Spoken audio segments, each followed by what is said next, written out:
Hello friends, welcome back to my channel. তো দেখো, একটা নতুন ভিডিও নিয়ে চলে এসেছি। তো আজ করছি চিংড়ি মাছের মালাইকারি, যার জন্য চিংড়ি মাছের খোসাগুলো আগেই ছাড়িয়ে রেখে দিয়েছিলাম। আর এইদিকে একটা পেস্ট তৈরি করে নিয়েছি, যার মধ্যে আদা, রসুন, পেঁয়াজ, সামান্য কাঁচা লঙ্কা আর জিরে গুঁড়ো, ধনে গুঁড়ো দিয়ে একটা পেস্ট তৈরি করে নিয়েছি। আর এদিকে চিংড়ি মাছের মধ্যে নুন হলুদ দিয়ে ওটাকে ম্যারিনেট করে রেখে দিয়েছিলাম। আর এদিকে কড়াইয়ে গরম তেল বসিয়ে ওর মধ্যে জিরে ফোড়ন, তেজপাতা, গোটা গরম মশলা ফোড়ন দিয়ে আরেকটা সাইডে একটা কড়াই রেখে দিয়েছিলাম, যার মধ্যে চিংড়ি মাছগুলো একে একে ভাজা বসিয়ে দিয়েছিলাম। যখন এই ফোড়নটা দিয়ে গন্ধ বেরোতে লেগে গেল, তখন ওর মধ্যে পেঁয়াজ কুচিটা দিয়ে ভালো করে ভাজা ভাজা করে ওর মধ্যে ওই পেস্টটা যেটা মিক্সিতে করে রেখেছিলাম ওটাকে দিয়ে দিলাম।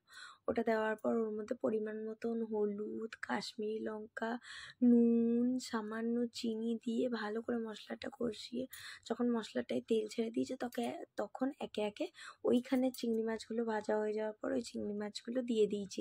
চিংড়ি মাছগুলো দেওয়ার পরেও একটু ভালো করে কষিয়ে নিয়ে যখন ভালো করে তেল ছেড়ে দিয়েছে তখন একটুখানি জল দিয়ে টকবক করে ফুটিয়ে নিয়েছি। যখন ভালো করে ফুটে গেছে তখন নারকেলটা পেস্ট করে, নারকেল কুচিয়ে নারকেলে পেস্ট করে রেখেছিলাম, ওইটার পেস্ট করে ওইটাকে টিপে ওর দুধটা বার করে ওই দুধটা দিয়ে দিয়েছি।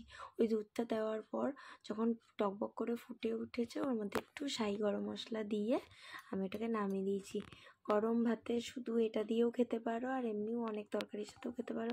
দারুণ হয়, দারুণ হয়। অ্যাকচুয়ালি আমি বানাতে পারতাম না, ফার্স্ট টাইম বানিয়ে দেখলাম, দারুণ হয়েছে। তোমরাও বানিয়ে দেখো, কেমন হয়েছে নিশ্চয়ই জানিও। খুবই টেস্টি হয় খেতে, বিশ্বাস করো। বাই।